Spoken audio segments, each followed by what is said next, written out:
Merci. Bonjour, est-ce que vous m'entendez bien? D'accord. Alors, bienvenue aux adolescents qui restent avec nous. On a un sujet intéressant pour nous tous. Aujourd'hui, je commence avec le thème des choix qu'on a dans notre société. Vous avez remarqué comme moi à quel point on a du choix dans notre société, une grande quantité de choix. Surtout quand on est des consommateurs, on nous propose plein de choses. J'ai choisi un exemple assez simple pour débuter. Imaginez que vous devez acheter des serviettes de papier pour des repas. Alors, c'est assez simple. Bien, les choix, ils ne manquent pas. Est-ce que vous les voulez en rouleau? Est-ce que vous les voulez en unité individuelle?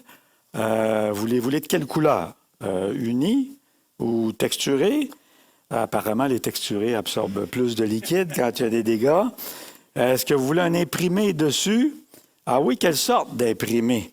Des motifs pour quelle occasion? Des motifs artistiques, des paysages d'hiver que vous voyez là.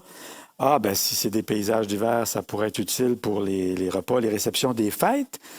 Ça finit pas. Et puis à côté, juste à côté, il y en a d'autres qui sont en rabais. Et là, vous vous demandez, bon, il y a un rabais, est-ce que je devrais en acheter plus? Une bonne quantité? Et là, mais oui, si j'achète toute cette quantité-là, je vais les mettre où dans la maison? Est-ce que je vais en faire une plus grande provision? Où est-ce que je vais ranger tout ça? Et là, vous pensez à un endroit, puis vous dites, ouais, je pourrais m'organiser comme ça à la maison. Et là, vous avez enfin arrêté votre choix avec tous ces choix-là, votre décision. Puis là, vous êtes prêt à partir, puis là, une question surgit dans votre tête. Oui, mais je n'ai pas pensé aux serviettes réutilisables. Ça serait encore mieux, moins de gaspillage, mieux pour l'environnement. Puis là, vous recommencez dans votre tête tous les choix possibles pour des serviettes réutilisables. Bon, ça en fait des décisions. Ça en fait simplement pour des serviettes de papier. Imaginez la quantité de choix et de décisions pour toutes les autres choses de la vie, de tous les jours. Choisir les vêtements, choisir une assurance auto. Déjà, ça se complique. Choisir les prochaines vacances en famille avec les enfants. Quoi décider pour les collations des enfants à l'école, etc., etc. Les choix se multiplient par centaines. Les décisions se multiplient par centaines. Puis ça peut même devenir envahissant, paralysant, parfois même une source d'anxiété à différents degrés pour différentes personnes de nous. Et là, quand l'anxiété commence à se manifester dans tout ça, c'est qu'on pense parfois à nos choix passés et on en regrette certains d'entre eux. Et là, c'est assez ironique de partir avec une société qui nous offre tous ces choix-là et on se retrouve plutôt avec une société qui contribue à une charge mentale élevée, un stress constant, une anxiété, puis des regrets qui peuvent devenir tenaces. Évidemment, il y a des regrets dans une autre catégorie que de choisir des vêtements mal ajustés, par exemple. Il y a un autre niveau de regret. Et c'est surtout de ceux-là qu'on veut parler ce matin. Les regrets reliés à nos choix moraux. Quand je dis choix moraux, je veux dire les choix qu'on a entre ce qui est bien et ce qui est mal. Il faut bien le reconnaître, n'est-ce pas? Vous êtes d'accord avec moi? On sait très bien qu'on a fait dans le passé des choix, des décisions qui ne sont pas justes, mais qui étaient bien plus orientées vers le mal. Et on en éprouve des regrets. Des regrets, une culpabilité, des fois qui reste toujours là, en arrière, dans nos pensées. Ça nous dérange, ça nous envahit. Et ça crée un certain mal-être, à un moment donné, qui nous rend tristes et qu'on n'arrive pas à identifier exactement pourquoi on vit ces choses-là. Enfin, on va voir que la Bible a beaucoup à dire là-dessus. Et juste avant qu'on rouvre notre texte ce matin, on va prier maintenant. Seigneur Jésus, merci pour ta parole. Merci de l'avoir mis par écrit pour qu'elle nous reste comme une encre solide. Et Seigneur, fais taire toute distraction ce matin. Nous voulons nous placer à ton écoute. Nous voulons, Seigneur, entendre ce que tu as à nous dire sur ce sujet-là. Et réagir, Seigneur, en t'écoutant et aussi en nous lançant finalement dans tes bras accueillants pour savoir ce que tu veux nous dire, Seigneur, et nous bénir. Amen. Donc, ouvrons nos Bibles dans 2 Corinthiens. 2 Corinthiens, chapitre 7. 2 Corinthiens 7. On va commencer au verset 9. 2 Corinthiens 7, 9. « Je me réjouis à cette heure, c'est l'apôtre Paul qui parle, non pas de ce que vous avez été attristé, mais de ce que votre tristesse vous a porté à la repentance. Car vous avez été attristés selon Dieu, afin de ne recevoir de notre part aucun dommage. En effet, la tristesse selon Dieu produit une repentance à salut, dont on ne se repent jamais. Tandis que la tristesse du monde produit la mort. » Et c'est sur ces dernières phrases-là que je veux insister ce matin avec notre texte de départ. La tristesse selon Dieu produit une repentance à salut, dont on ne se repent jamais. Tandis que la tristesse du monde produit la mort. Donc, Paul ici fait un contraste en 2 sortes de tristesse, avec des différences saisissantes. D'un côté, la tristesse selon Dieu, il nous dit, elle va mener à une repentance à salut, une repentance dont on ne se repent jamais, il dit, et elle va conduire au salut, à la vie. D'un autre côté, la tristesse selon le monde, elle, va produire ultimement la mort. 2 tristesses, avec 2 issues totalement opposées, mais parfois qui peuvent se ressembler dans ce qu'on vit. Quand on est triste, quand on a des regrets dans nos expériences, et parfois ça nous laisse dans la confusion avec nos opinions humaines. Puis est-ce que c'est des regrets? Est-ce que c'est de la repentance? Est-ce que c'est une repentance véritable? Alors le titre du message ce matin, c'est « Regret ou repentance ». Regret ou repentance. Et on va laisser la merveilleuse parole de Dieu nous éclairer à ce sujet-là. On va considérer aujourd'hui, au travers de la parole de Dieu, 2 exemples concrets de tristesse selon le monde et 2 autres exemples concrets de tristesse selon Dieu. Alors, on va un peu se promener dans différents textes de la parole. Alors, j'aimerais que vous me suiviez avec moi. On débute dans Genèse chapitre 25 avec Ésaü. Genèse 25 avec la tristesse d'Ésaü. On va regarder ensemble. Alors, je fais un petit rappel, là, pour ne pas lire tous les détails de l'histoire, mais vous vous souvenez que Isaac et Rebecca ont eu des jumeaux. Vous vous souvenez de ça? Ésaü, c'est l'aîné, et son frère cadet s'appelle Jacob. Et à cette époque-là, le premier-né des fils avait un privilège particulier qu'on appelait le droit d'aînesse. Et donc, à la mort du père, l'aîné recevait une portion d'héritage qui était le double de ce que les autres héritiers allaient recevoir. Et en plus, en tant qu'aîné, on pourrait dire qu'il devenait aussi le chef de famille, avec un rôle qui pourrait ressembler un peu à un rôle de sacrificateur en ce qui concerne les sujets spirituels. Parce qu'il faut se souvenir là, qu'à cette époque-là, on est bien avant Moïse, bien avant les 10 commandements. Et donc, c'était un rôle qui revenait au premier-né.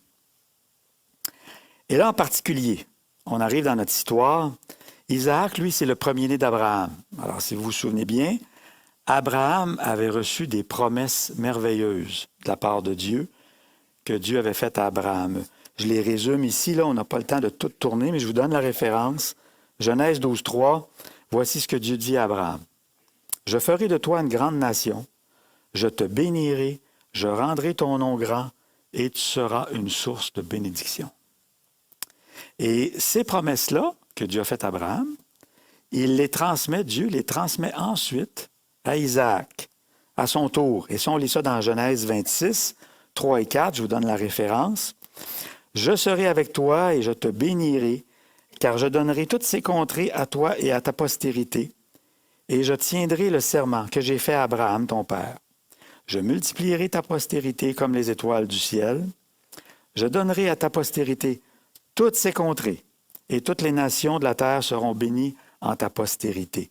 Je bénirai ceux qui te béniront, et je maudirai ceux qui te maudiront, et toutes les familles de la terre seront bénies en toi. Toute une promesse, en fait, de nombreuses promesses ici, que Dieu renouvelle à Isaac. Et c'est là qu'on arrive à notre histoire concernant Ésaü. Parce que ces merveilleuses promesses-là, de Abraham, de Isaac, et maintenant vers l'aîné Ésaü, étaient prévues être pour Ésaü. Et c'est là qu'on va lire notre texte, dans Genèse 25. On va lire à partir du verset 29. Genèse 25, 29. Comme Jacob faisait cuire un potage, Ésaü revint des champs accablé de fatigue. Ésaü dit à Jacob, alors c'est les deux frères qui se parlent, « Laisse-moi, je te prie, manger de ce roux-là, car je suis fatigué. » Le roux étant un potage ici. C'est pour cela qu'on a donné à Ésaü le nom d'Édom. Plus tard, on voit ce nom-là apparaître, parce que Édom veut dire roux.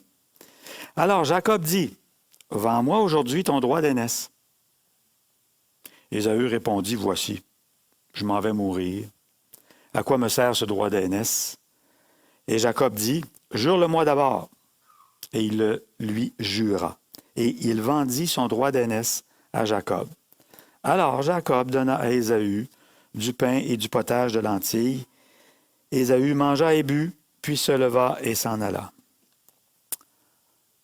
Alors il vient de se passer quelque chose ici qui a l'air un peu banal, mais extrêmement important. Pour Ésaü, son droit d'aînesse, on voit par sa réponse, avec les promesses du Dieu véritable, qui étaient faites à son grand-père, qui étaient faites à son père, puis qui s'en venaient vers lui, ça ne valait pas beaucoup aux yeux d'Ésaü, pas plus en tout cas que de satisfaire sa faim, immédiatement avec un potage de lentilles. Son désir, en fait, était fixé uniquement sur ses besoins court terme, pas sur des promesses futures de Dieu qu'on ne savait pas trop quand elles allaient se réaliser, puis comment. Alors il a vendu son droit d'aînesse en échange de ce potage. Et remarquons comment Dieu qualifie, comment Dieu a vu ce choix-là. Au verset 33, dans la deuxième partie du verset, voici ce qu'on lit. Et c'est ainsi, verset 34 plutôt, le verset suivant, c'est ainsi qu'Ésaü méprisa le droit d'aînesse. Alors voici comment Dieu a vu ça. Et mépriser, ça veut dire juger indigne d'intérêt, indigne d'attention, dédaigner, ignorer. Ça semblait bien anodin pour Ésaü, mais voyons ce qui va se passer par la suite. Et donc, on va sauter par-dessus beaucoup de détails pour se rendre jusqu'au chapitre 27, tourner une ou deux pages au chapitre 27. Des années plus tard, Isaac est rendu vieux. Isaac est rendu vieux, presque aveugle, et là, il veut prononcer Isaac, comme c'était la coutume, pour Ésaü, une bénédiction. Et cette bénédiction-là était spéciale. Ça avait presque valeur d'un quasi-testament à cette époque-là. Alors, Isaac convoque Ésaü, son aîné, pour qu'il vienne le retrouver à son chevet. On arrive au chapitre 27. Alors, comme je disais, on va laisser beaucoup de détails de côté, mais ce qu'on sait, si vous avez déjà lu l'histoire, c'est qu'il y a eu, de la part de Jacob, l'autre frère, il y a eu un subterfuge avec un déguisement trompeur, et tout ça était fait avec la complicité de sa mère, Rebecca. Et ce qui est arrivé finalement, c'est que la bénédiction que Isaac prévoyait pour son plus vieux, Ésaü, bien finalement, il l'a prononcée pour Jacob, en croyant que c'était Ésaü qui était devant lui. C'est ce qui s'est produit. On va lire cette bénédiction-là. Donc, on était rendu au chapitre 27 et au verset 27. Alors, voici ce qu'on lit. C'est la bénédiction qu'il a prononcée, Isaac. « Voici, l'odeur de mon fils est comme l'odeur d'un champ que l'Éternel a béni. Que Dieu te donne de la rosée du ciel et de la graisse de la terre, du blé et du vin en abondance. Que des peuples te soient soumis et que des nations se prosternent devant toi. Sois le maître de tes frères et que les fils de ta mère se prosternent devant toi. Maudit soit quiconque te maudira et béni soit quiconque te maudira. » On voit que ça ressemble beaucoup aux promesses, aux paroles que Dieu lui avait données à lui-même Isaac. Alors, c'est finalement Jacob qui a reçu cette promesse-là. Et lorsque Ésaü se présente plus tard devant son père pour recevoir la bénédiction, il apprend que son père a déjà donné cette bénédiction à un autre. Et voici la réaction d'Ésaü. On est rendu au verset 34 de Genèse 27. Lorsqu'Ésaü entendit les paroles de son père, il poussa de forts cris, pleins d'amertume, et il dit à son père, « Bénis-moi aussi, mon père. » Isaac dit, « Ton frère est venu avec ruse, et il a enlevé la bénédiction. » Ésaü dit, « Est-ce parce qu'on l'a appelé du nom de Jacob qu'il m'a supplanté 2 fois? Il a enlevé mon droit d'aînesse, et voici maintenant qu'il vient enlever ma bénédiction. » Et il dit, « N'as-tu point réservé de bénédiction pour moi? » Isaac répondit et dit, « Ésaü, voici, je l'établis ton maître. Je lui ai donné tous ses frères pour serviteurs. Je l'ai pourvu de blé et de vin. Que puis-je donc faire pour toi, mon fils? » Ésaü dit à son père, « N'auras-tu que cette seule bénédiction, mon père? Bénis-moi aussi, mon père. » Et Ésaü éleva la voix et pleura. Et on a donc ici la description de la tristesse d'Ésaü. De forts cris forts, des cris pleins d'amertume, ça dit au verset 34. Il pleure à haute voix. C'est vraiment une grosse tristesse, un gros drame pour Ésaü. En fait, il insiste, on voit au verset 28, il insiste, « N'as-tu que cette seule bénédiction? Bénis-moi, mon père. » Il est plein d'amertume envers le mal réel que son frère a fait envers lui, mais il ne dit rien au sujet du mépris que lui-même a eu pour les promesses de Dieu. Il voit le mal qu'on lui fait subir, mais rien sur sa responsabilité à lui d'avoir méprisé les promesses de Dieu. Ésaü avait pourtant accepté, on l'a lu tout à l'heure, de vendre son droit d'aînesse. Jacob ne l'avait pas forcé ici. Il l'avait vendu volontairement, mais cela, il n'en parle pas, Ésaü. Dans sa tristesse, dans ses larmes, dans ses pleurs, il va pleurer à haute voix. Et on peut se demander, de quoi il est triste au juste? La question est légitime. De quoi il est triste? On se rend compte que ce que Ésaü tenait, c'était d'avoir les bénédictions qui viennent de Dieu, la prospérité, une vie d'abondance, la victoire contre ses ennemis, mais il ne tenait pas tellement à Dieu lui-même.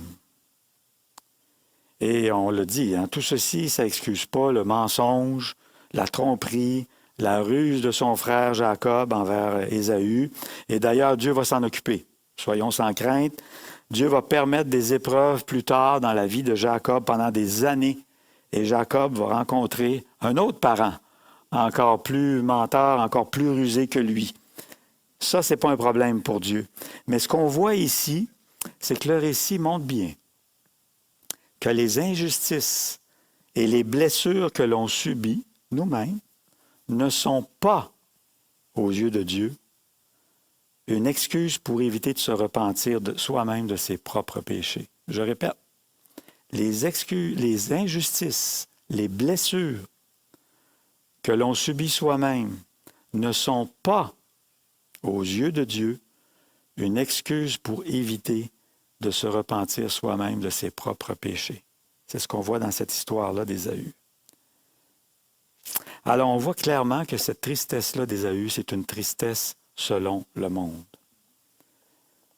Parce que voici ce qu'elle a produit. Au verset 41, voici le résultat de ce à quoi ça l'a mené. Ésaü conçut de la haine contre Jacob à cause de la bénédiction dont son père l'avait béni. Ésaü disait en son cœur, « Les jours du deuil de mon père vont approcher et je tuerai Jacob, mon frère. » Donc, suite à l'amertume, comme la parole de Dieu l'affirme bien, on voit maintenant le meurtre qui prend forme dans le cœur d'Ésaü avec cette tristesse selon le monde. Donc, s'agit-il de regret ou de repentance? Bien, clairement, ce sont de grands regrets, de grandes souffrances, des larmes, du désespoir, mais il n'y a pas de repentance selon Dieu. Et le Nouveau Testament le confirme avec un texte en hébreu. Vous irez vérifier Hébreux 12, 16 et 17, parce qu'on parle ici d'Ésaü. Veillez à ce qu'il n'y ait ni débauché, ni profane comme Ésaü, qui pour un mets vendit son droit d'aînesse. Vous savez que plus tard, voulant obtenir la bénédiction, il fut rejeté, quoiqu'il l'ait sollicité avec larmes. La parole de Dieu, ici, dit que Ésaü est profane. Profane, c'est quelqu'un c'est un impie, quelqu'un qui n'a pas de respect pour Dieu, qui n'a pas de piété d'aucune façon, et c'est ainsi que Ésaü est désigné. Alors, une tristesse selon le monde. On prend un autre exemple, on va aller un peu plus rapidement dans le prochain exemple. On va prendre l'exemple du fils prodigue pour voir sa tristesse, lui. Alors, tournons dans Luc 15, Luc chapitre 15.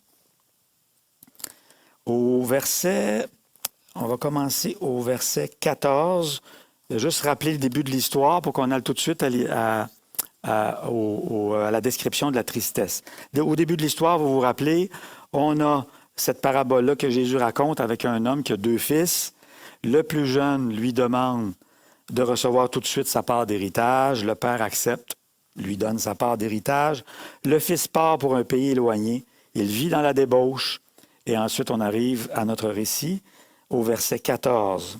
Lorsqu'il eut tout dépensé, une grande famine survint dans ce pays, et il commença à se trouver dans le besoin.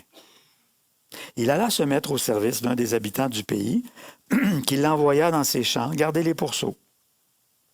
Il aurait bien voulu se rassasier des carouges que mangeaient les pourceaux, mais personne ne lui en donnait. Étant rentré en lui-même, il se dit, combien de mercenaires chez mon père ont du pain en abondance? Et moi, ici, je meurs de faim.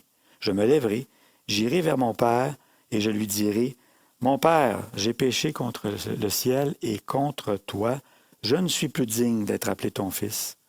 Traite-moi comme l'un de tes ouvriers.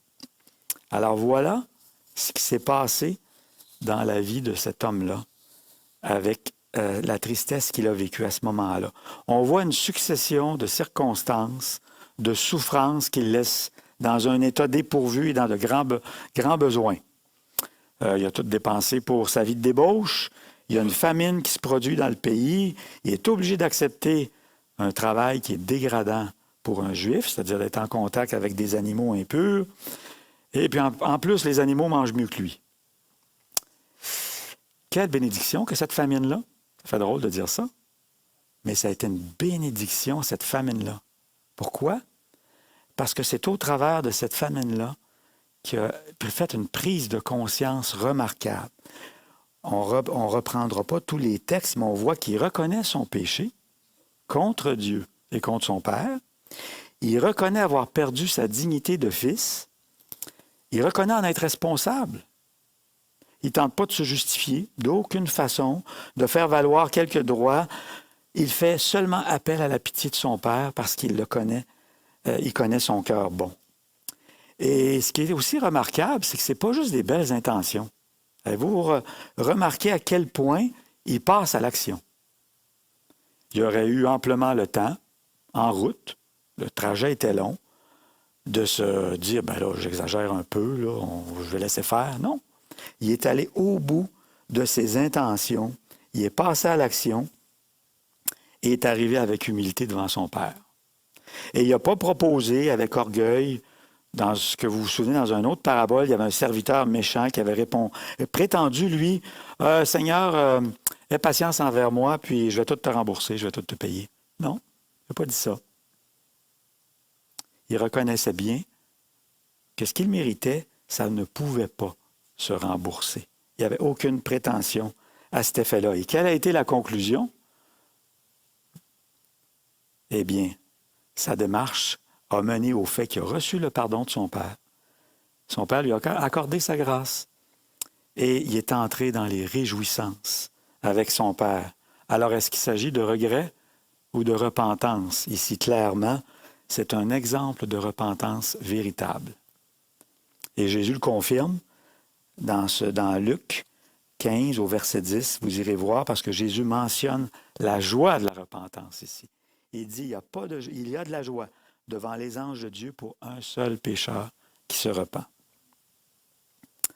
Alors, on a eu 2 exemples de tristesse. J'en ai choisi un autre, un peu plus rapidement parce qu'il est bien connu. La tristesse de Judas. On peut tourner dans Matthieu 27. On va lire que 3 versets dans Matthieu 27. Alors, vous le savez, Judas, c'est l'un des 12. Il est l'exemple du traître ultime. Son nom est même resté dans certaines expressions. Mais regardons qu'est-ce qu'il fait de sa tristesse. Regardons qu'est-ce qu'il en fait. Matthieu 27. Dès que le matin fut venu, tous les principaux sacrificateurs et les anciens du peuple tinrent conseil contre Jésus pour le faire mourir. Après l'avoir lié, ils l'emmenèrent et le livrèrent à Ponce Pilate, le gouverneur. Alors Judas, qui l'avait livré, voyant qu'il était condamné, fut pris de remords et rapporta les 30 pièces d'argent aux principaux sacrificateurs et aux anciens en disant « J'ai péché en livrant le sang innocent. » Ils répondirent « Que nous importe? Ça te regarde. » On va s'arrêter là. Remarquons au verset 3 que c'est au moment précis où Judas constate que les circonstances ne tournent pas comme il l'avait prévu. C'est à ce moment-là que les remords envahissent son cœur. Là, il voit que Jésus est condamné. Et là, ensuite, il tente de réparer le mal qu'il a fait, mais à sa propre façon. Il veut rapporter cet argent-là qu'il avait accepté pour livrer Jésus. Hein? L'argent que Judas aimait tant, parce que dans d'autres textes, on nous dit que Judas aimait l'argent. L'argent qu'il aimait tant, maintenant, là, ça semble lui brûler les mains. Et il veut absolument s'en débarrasser. Et au verset 4, il reconnaît même qu'il a péché. Hein, il dit « J'ai péché ». Il reconnaît même que Jésus est innocent. C'est des vérités clairement que lui admet dans sa tristesse. Mais ce qui est remarquable, c'est qu'il ne se tourne pas vers Dieu pour admettre son péché. Il va plutôt vers les hommes. Ceux avec qui il avait convenu de livrer Jésus. Et qu'est-ce qu'il reçoit de la part des hommes? Bien, leur indifférence, leur incompréhension. Cela te regarde. Et ces hommes rejettent entièrement sur Judas son terrible fardeau de remords, de culpabilité. Et ils refusent même de reprendre l'argent. Judas le jette. On voit le verset suivant, verset 5. Judas jeta les pièces d'argent dans le temple, se retira et alla se pendre. Alors, bien que Judas a reconnu avoir mal fait et qu'il avait reconnu l'innocence de Jésus, ses regrets, sa tristesse sont, selon l'anticipé, à ces 3 années-là, tout près de Jésus. Et pourtant, lorsqu'il est confronté à son tour, comme étant un disciple, tu n'étais pas avec eux, toi? Il me semble qu'on te reconnaît. Et il a nié à 3 reprises, vous le savez, qu'il connaissait Jésus. Et voici ce que rapporte Matthieu 26, au verset 75. Pierre se souvint de la parole que Jésus avait dite. Avant que le coq chante, tu me renieras 3 fois. Et étant sorti, il pleura amèrement. On voit ici la tristesse de Pierre est déclenchée par le souvenir de la parole de Jésus. Sa tristesse est profonde, sa tristesse est très amère. Et c'est intéressant de remarquer que ce verset qu'on vient de lire, le verset 75 du chapitre 26, qui rapporte les pleurs amers de Pierre, bien, est suivi 3 versets plus bas des remords de Judas. Un gros contraste, tout près l'un de l'autre. 2 grandes tristesses rapportées par l'Évangile ici, pour 2 trahisons, par 2 apôtres de Jésus, mais avec une énorme différence quant au résultat. On n'a pas beaucoup de détails sur ce qui se passait dans les pensées de Pierre dans les quelques heures qui ont suivi. Il venait de renier Jésus, et vous le savez, quelques heures plus tard, il va apprendre que Jésus est vivant. Entre les deux, qu'est-ce qui devait se passer comme pensée dans sa tête? Il devait se voir comme démoli. Quelle trahison, quel échec, quelle lâcheté de ma part. Probablement des grandes heures de de sombre, de tristesse dans son cœur. Pourtant, dès qu'il entend par des femmes qui reviennent au sépulcre que Jésus est vivant, dès qu'il entend ça, qu'est-ce qu'il fait? Les autres apôtres, eux, prenaient ça pour des rêveries, des discours, le texte dit. Mais dans Luc 24, ça nous dit que Pierre se leva, il courut au sépulcre. S'étant baissé, il vit que les linges qui étaient à terre, puis il s'en alla chez lui dans l'étonnement de ce qui est arrivé. Donc Pierre ne reste pas démoli dans sa tristesse amère. Il se lève puis il va lui-même vérifier ce qu'on lui dit sur Jésus. Et dans Marc 16, je vais le lire, pas nécessaire de tourner, les anges sont là au sépulcre et ils disent aux femmes, « Allez dire à ses disciples et à Pierre qu'il vous précède en Galilée, c'est là que vous le verrez comme il vous l'a dit. » Donc Pierre a répondu à cette invitation-là. Et il s'est rendu là où il pouvait rencontrer Jésus. On voit donc ici le désir de Pierre de se rapprocher de Jésus. On voit la même réaction de Pierre dans Jean 21. Vous irez le vérifier. Lorsque Pierre et quelques apôtres sont retournés pêcher après la résurrection, la nuit passe et le matin, c'est Jésus ressuscité qui est sur le bord du rivage. L'apôtre Jean, lui, l'a reconnu. C'était Jésus. Et lorsque Jean dit à Pierre, c'est Jésus qui est là, alors Pierre se lance à l'eau et va rejoindre à la nage Jésus. La même réaction de se rapprocher de Jésus à chaque fois. Et c'est au cours de cette rencontre très intime sur le bord du rivage que là, Jésus va initier cette conversation-là avec Pierre qui l'avait trahi. Il va le confronter avec amour. Vous vous souvenez des paroles?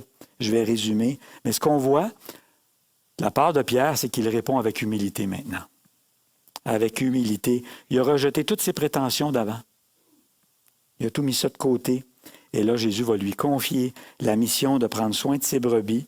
Et on voit donc dans la tristesse de Pierre un bel exemple d'une tristesse selon Dieu. Une tristesse qui, malgré une très grande détresse, malgré une très grande indignité, il le réalisait, ça l'amène à se rapprocher de Dieu, à aller vers lui, attirer comme un aimant plutôt que de fuir Dieu. Et c'est une repentance véritable, et ça l'a mené, on l'a vu, à recevoir son pardon et ensuite marcher dans les pas de Jésus. Et donc, avec ces exemples-là, on peut faire le contraste entre la tristesse selon le monde et la tristesse selon Dieu, d'après la parole de Dieu. On pourrait dire, voici une liste de caractéristiques qu'on peut rassembler pour la tristesse selon le monde. Cette tristesse-là est tournée vers soi-même. Elle est déçue de soi-même. Elle s'apitoie sur soi-même.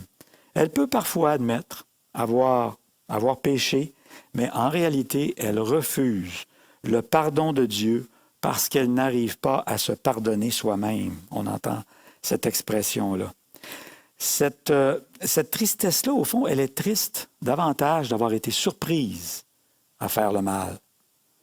Elle est triste davantage à cause des conséquences pénibles du péché, mais pas tellement triste à cause du péché lui-même. Elle peut s'exprimer par de fortes émotions, on a vu des exemples. En fait, elle ressemble davantage à un orgueil blessé, cette tristesse-là, et elle ne veut pas aller vers Dieu, préfère aller vers les humains pour obtenir du réconfort humain. Il y a un verset assez explicite à ce sujet-là dans Osée 7, 13 et 14. Et c'est Dieu qui parle à une époque où le peuple d'Israël était rebelle contre Dieu. Et voici ce que Dieu dit. Je trouve ça intéressant, ce verset-là. « Malheur à eux, c'est Dieu qui parle, parce qu'ils me fuient. Ruine sur eux parce qu'ils me sont infidèles. Je voudrais les sauver, mais ils disent contre moi des paroles mensongères. Ils ne crient pas vers moi dans leur cœur, mais ils se lamentent sur leur couche. Ils se lamentent dans leur lit, mais ils ne crient pas vers Dieu. » Alors, cette tristesse-là, ça conduit au regret, à la honte, à l'amertume, au désespoir, à la vengeance, jusqu'à la mort.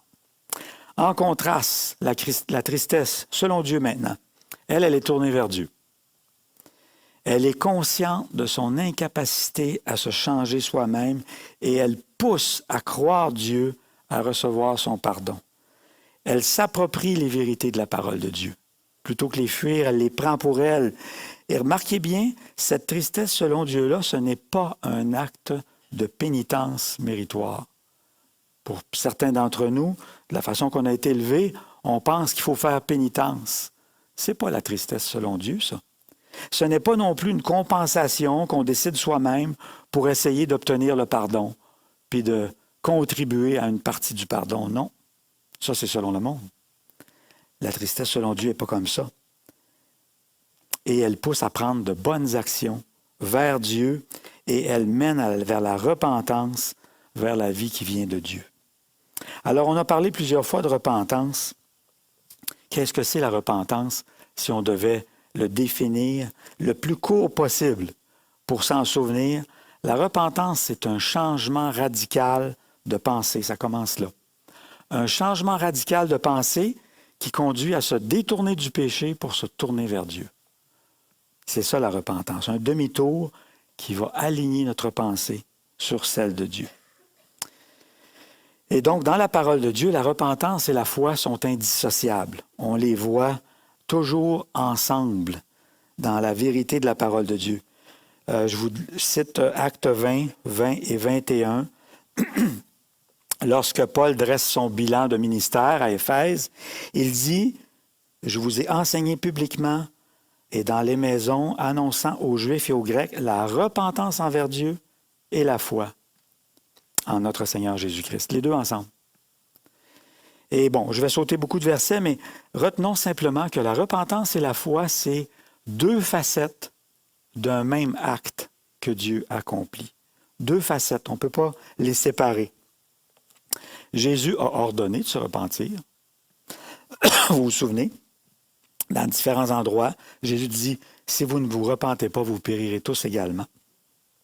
Et Jésus a aussi ordonné de croire en lui. Celui qui écoute ma parole et qui croit à celui qui m'a envoyé à la vie éternelle. Jésus a ordonné les deux. Et lorsque Dieu tarde à juger le mal, à punir le mal, c'est pour donner l'occasion de se repentir. 2 Pierre le dit, la bonté de Dieu nous pousse à la repentance. Et je veux faire l'invitation ce matin.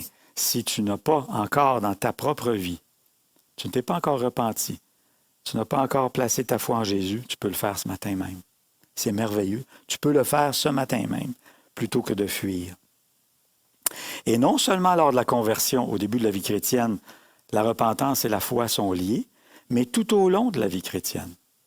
Les deux vont encore être présents.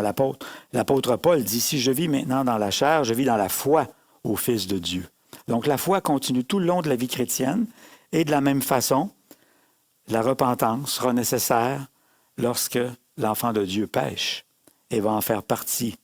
Par exemple, Jésus disait, pardonne-nous nos péchés, car nous aussi nous pardonnons à ceux qui nous ont offensés. C'était même un modèle de prière que Jésus donnait. Donc, pardonne-nous, ça implique que ça va se reproduire. Et donc, je vais terminer avec une petite illustration pour qu'on comprenne bien la différence entre les deux. Je ne sais pas si j'ai mon petit sur l'écran. Est-ce que vous voyez? Ah, non, il n'est pas là. Moi, je le voyais, il arrive. Un lance-pierre. Parce que c'est l'histoire d'un petit garçon qui s'appelle Johnny. Et avec sa sœur Sarah, il va visiter ses grands-parents qui ont une ferme. Puis Johnny reçoit en cadeau ça, un lance-pierre. Alors, il est tout content, notre petit Johnny, il se pratique dans les bois avec son nouveau jouet, mais il n'arrive pas à atteindre la cible. Et donc, il revient à la ferme à la fin de l'avant-midi, puis il voit dans la cour de sa grand-mère le canard de sa grand-maman, puis sans trop réfléchir, il vise le canard. Et imaginez-vous, la pierre tue raide le canard. D'un coup. Le petit Johnny est pris de panique. Qu'est-ce que je fais? Il va rapidement cacher le canard mort à l'entrée du bois. Ni vu ni connu, pense-t-il. Il vérifie autour de lui, mais là, il se rend compte que sa sœur Sarah, elle a vu tout ce qui s'est passé, mais elle ne dit rien. Bon. Alors, rendu sur l'heure du dîner, la grand-maman dit « Sarah, c'est le temps de laver la vaisselle. » Alors, Sarah répond « Ah, ben Johnny m'a dit qu'il voulait aider. » Il m'a dit qu'il voulait aider aujourd'hui. N'est-ce pas, Johnny? Et là, à l'insu de sa grand-mère, elle se tourne vers Johnny et elle dit, souviens-toi du canard. Alors, Johnny, il fait la vaisselle. Un petit peu plus tard, grand-papa propose aux enfants d'aller à la pêche dans l'après-midi. Grand-maman dit, je suis désolé, j'aurais besoin de Sarah pour m'aider à préparer le souper. Sarah répond encore, c'est déjà réglé, grand-maman. Johnny veut rester pour aider après-midi. Fait qu'encore, elle murmure à son frère sans que la grand-mère s'en rende trop compte. Souviens-toi du canard, hein? Alors Johnny reste pour aider, puis il manque l'expédition de pêche. Ça fait quelques jours que les choses se passent comme ça. Et en plus de faire toutes ses tâches, à lui, Johnny, il est obligé de faire celle de sa grande sœur Sarah. À un moment donné, il en a assez. Il en a assez. Fait qu'il décide de tout avouer à sa grand-mère. Comment il a tué le canard, comment il est allé le cacher et tout. Voici ce que sa grand-mère a répondu. Je sais, Johnny. En lui faisant un câlin, j'ai vu tout ce que tu as fait avec le canard. J'étais bien fâché. Mais parce que je t'aime, je t'ai déjà pardonné. Mais je me demandais seulement pendant combien de temps tu allais continuer à être l'esclave de ta sœur.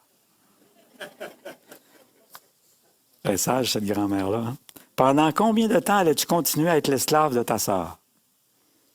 Pendant combien de temps continuer à être l'esclave de toutes sortes de regrets plutôt que se repentir?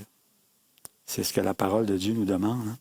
On a vu 2 exemples de tristesse selon le monde aujourd'hui. Ésaü et Judas. On a vu 2 exemples de tristesse selon Dieu. Le fils prodigue, Pierre. Et ces exemples-là, même s'ils se sont passés des centaines, des milliers d'années, bien, sont toujours pertinents en 2024 parce que la nature humaine est la même qu'avant. Elle n'a pas changé. Alors, lorsque tu as désobéi à Dieu et que tu vis des regrets, est-ce la tristesse selon le monde qui t'anime?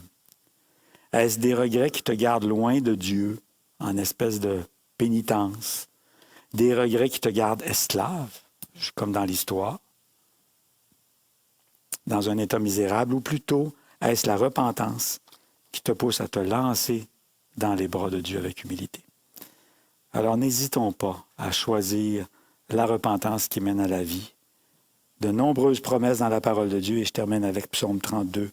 Heureux celui à qui le péché est pardonné. Amen.